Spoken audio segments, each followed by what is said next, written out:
Today we are doing the third and final installment of our excerpts from the recollections of Carlos and Híjar, who came to Alta California from Jalisco, Mexico in 1834 at the age of 8 years old. And he provides some precious details about what life was like in Alta California at the time. In particular, he talks about the area around Santa Barbara. And so today we're going to do the third selection from his writings. And I would recommend you go back and listen to the other two episodes where he talks about the bear and bull fights. He talks about how people sang and danced in California, how people dressed, how work was divided up between men and women, and those particular customs of the time period and the place. So I think they're really interesting. Now, this last series of excerpts we're going to read, he's going to talk a little bit about how wine and brandy was made at the mission, which I think is very interesting, especially since wine is such an important part of California's economy today.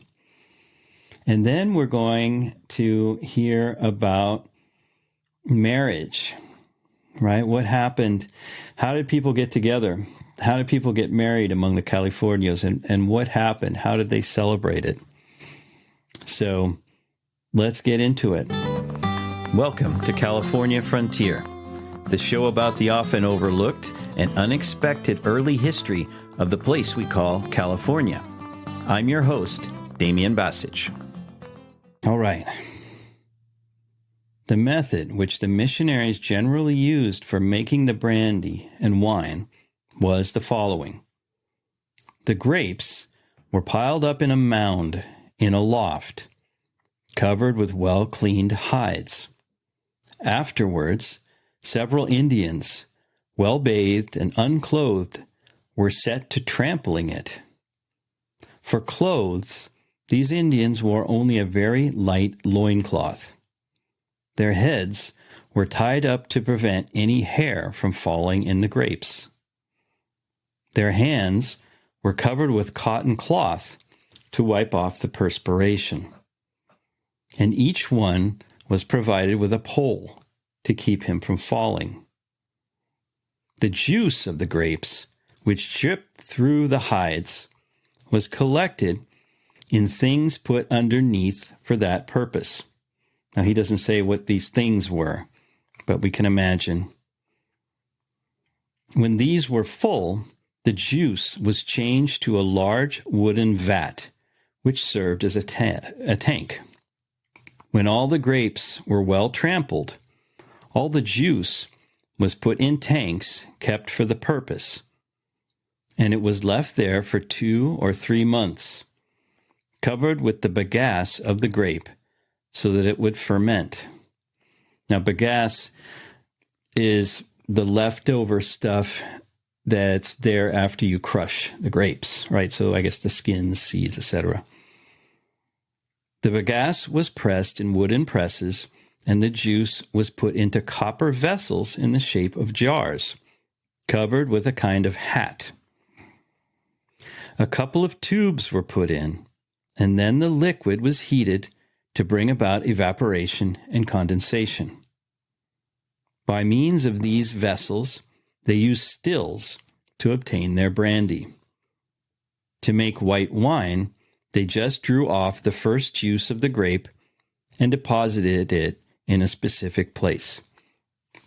So you see they were making brandy using copper stills alongside the wine. And they were making white wine with the first grape juice, and I guess a red wine with the rest. Carlos continues, related to winemaking, we shall tell in a few words the method used by the missionaries and some individuals to make flour. This consisted in throwing the wheat on some stones, which were dragged across some others, suspended from a pole fixed to a vertical axle. These stones were moved by animals. When the wheat was well ground, it was sent to the sifters and sifted there until it was as fine as one could wish. These mills are like those which are used to crush metals. Very interesting. So he describes how they made flour, and clearly they had a millstone for grinding the flour. Now let's get in to talk about marriage customs among the Californios. And this is interesting and amusing at the same time. Carlos continues, let us put aside the products of the mission to go on talking about the customs of the gente de razón. When a Californio saw that his wife was pregnant, although it might be 5 months or more before the birth, he, with the consent of the wife, would invite the godparents who were to baptize the baby. These godparents, from the moment they were invited and accepted, began to make their preparations according to their financial means. And here it's important to note how important the practice of godparentage was in Alta California and still is in many parts of the world, especially in Latin America.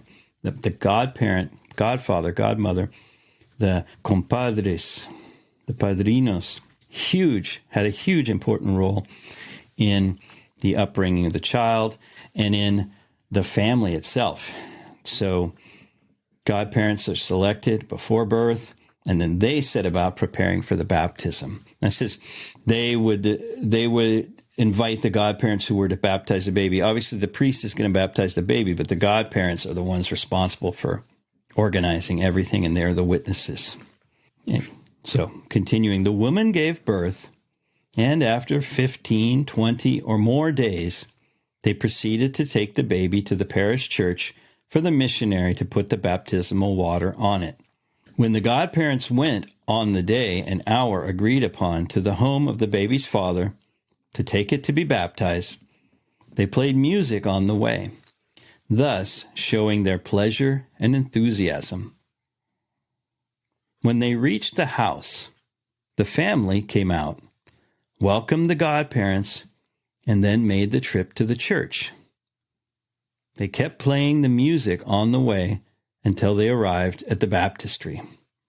Some people stayed outside the church, waiting for the godparents to come out. When they came out, fireworks and salvos were fired, bells rang, and the music played. Everybody joined the godparents and the family to accompany them to the home of the godchild. When the baptism ended, the godparents, relatives, and parents of the baby invited the priest to go home with them, even for a short while. He never refused, for he knew if he refused, it would displease them. And generally, they all tried to be well liked by the gente de razón. Upon their arrival, all the guests were given a little loaf of bread made for the occasion, and a slice of melon or something else. This constituted what they called bolo.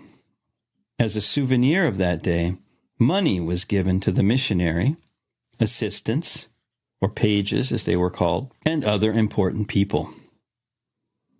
After these insignificant gifts, the music played, and the dance, which lasted a day or two, began.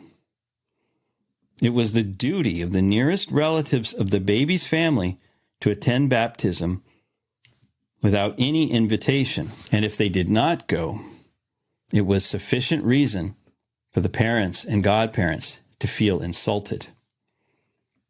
The distant relatives and friends of the parents and godparents were invited, and they too had to attend the celebration.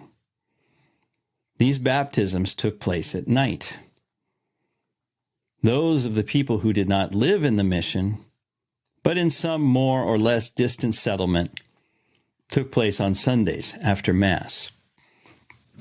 When two Californios were friends and had a family, and one had a daughter and the other a son, even though these were very young, the fathers arranged, because it suited them so, that when the children were bigger, they would be married.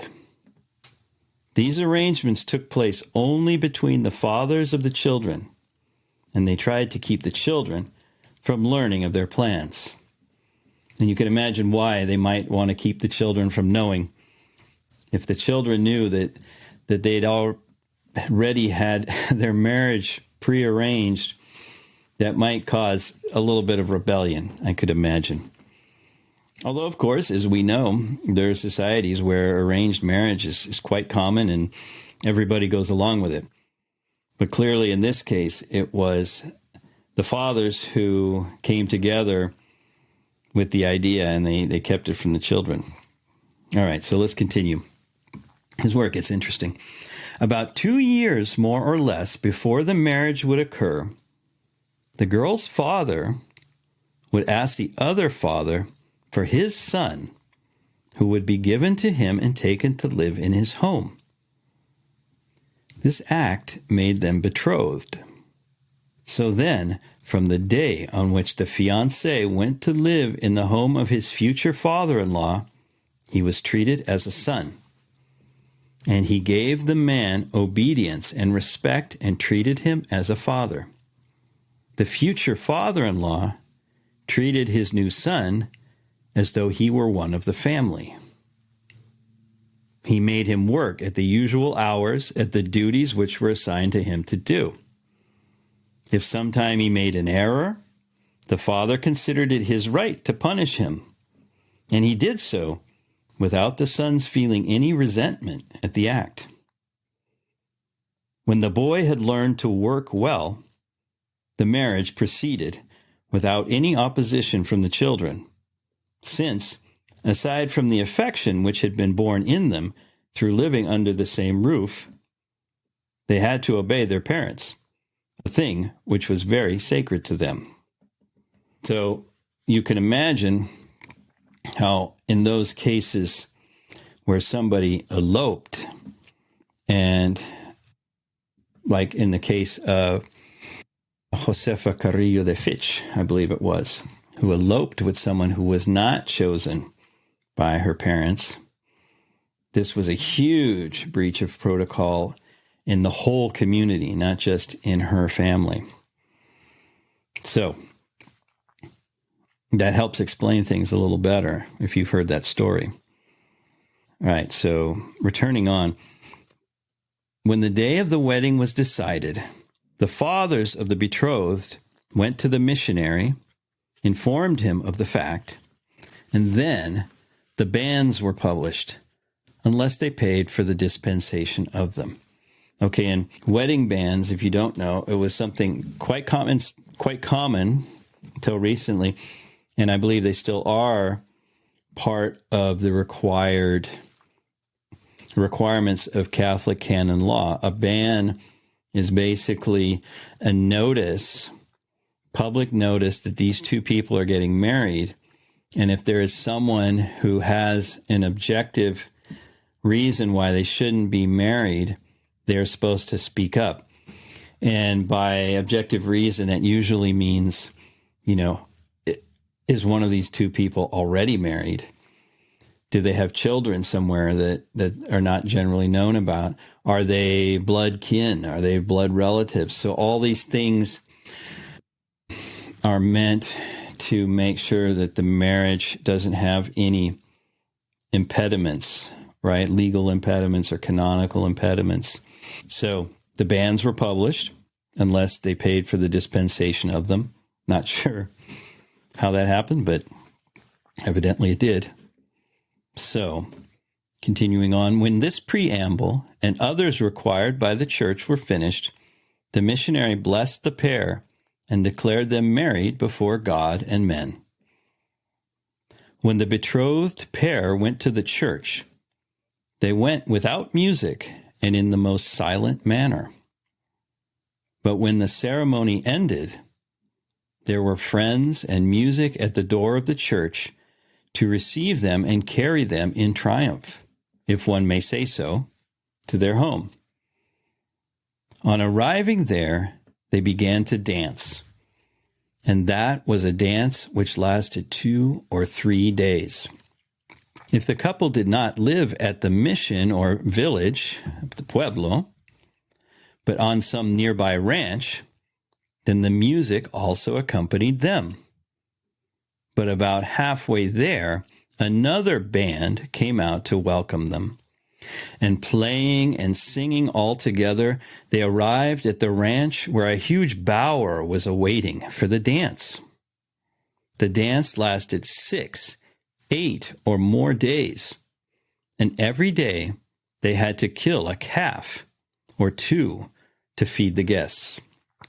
When there were notables, that is, I guess, important, noteworthy people, the table was set for them, and the rest ate beside the bower, beneath the shade of the trees and near some spring or creek.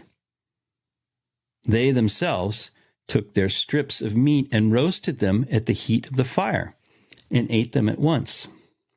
Most of the men could play and sing, and when some of the musicians became tired, others replaced them.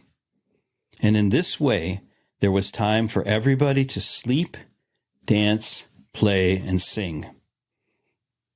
These celebrations were very joyous. Never were there troubles to disturb the harmony which they enjoyed. Rather than a reunion of friends and acquaintances, it was a meeting of brothers who endeavored only to enjoy themselves and have a good time. I would love to have attended one of those wedding parties. It sounds wonderful, at least to my mind. Maybe to you it doesn't, but to me it sounds like a great time. He continues, the wagons which bore the couple and their friends from the ranch to the church and back again to the ranch were adorned with colored bedspreads and silk handkerchiefs. Moreover, they never lacked fresh boughs from the trees and flowers from the fields. All of the men rode horseback, and some of the women too, either alone or accompanied by some man who rode on the croup of the horse. The betrothed pair wore nothing out of the ordinary on that day, except that their clothes were neater. The bride wore a crown of artificial flowers, sometimes white, but generally of different colors. Sometimes the fathers of the couple would not let them join each other until the celebrations were over. The missionary who had married them was also invited to the wedding celebration, but they never detained him for more than a day, due to the pressing duties which he had as director of the mission. The sponsors of the couple were agreed upon by both fathers. The bride and groom felt obliged to visit the missionary after Mass on the Sunday following the one on which they had been married. Generally, they were accompanied by their parents or godparents. The purpose of this visit was to thank the missionary, who presented them with some fruit or other trifle. The marriage fees were paid in cash when they had it, or in hides or tallow. So, he talks some more about the different roundups and rodeos that the Californios would have. And here he finishes, or at least the text of this testimony in this book finishes. And he here discusses what he calls the character of the Californios. Quote, to conclude our remarks about the Californios, we shall say a few words as to their character. This, just as their customs, was generally very simple. The women always spent their lives in their domestic duties and in the tasks already mentioned, and the men always went about the country mounted on their horses, running, lassoing, and killing deer and cattle. Their gatherings were very intimate and simple, and their treatment of one another was very affectionate and simple. As has been said, They all called each other cousins, even though no bond of relationship united them.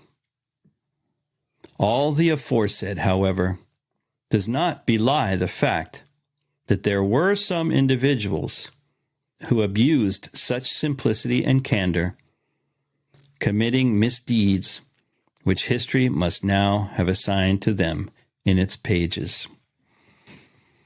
So clearly, Don Carlos Híjar thinks that there were definitely some scoundrels out there, and I don't know which scoundrels he might have been referring to. It'd be worth a follow-up. But I think his description of the lives of the Californios, that is the settlers and children of the settlers in Alta California, is precious for giving us a window into the culture of this place that in some ways has changed so much over the years, but that still bears the echoes, the imprint of these people and their presence here. And of course, the descendants of them who still to this day are proud of their forebears and try to keep their memory alive. So I hope you've enjoyed this window into early California lives of the Californios. And my goal is to continue to keep sharing documents like this with you that help to illuminate and hopefully take away some of the stereotypes, some of the cliches that we're used to hearing or reading with regards to life in early California. And as always, we'll also continue to bring you interviews with people who can add some more insight based on their own studies and their own expertise in understanding and delving into this really fascinating time period. So until next time, I'm Damian Bassich, coming to you from the past and inviting you to go out and explore and discover something new. Bye-bye. I hope you enjoyed this episode of the California Frontier Show. If you'd like to support the show, the best thing to do is to let other people know about it. If you'd like to support it monetarily, there are a couple ways of doing that. One is by scrolling down in your podcast app to where it says support the show. There you can become a subscriber for as little as $3 a month. And if you want to give a one-time donation, just below you'll see where it says give a one-time donation. Finally, the show is supported by California History Teachers, which is a full year of lessons for 4th grade California history and social studies. You can find out more at www.californiahistoryteachers.com. And if you input the coupon code PODCAST, you'll receive 25% off your monthly or annual subscription. So check it out.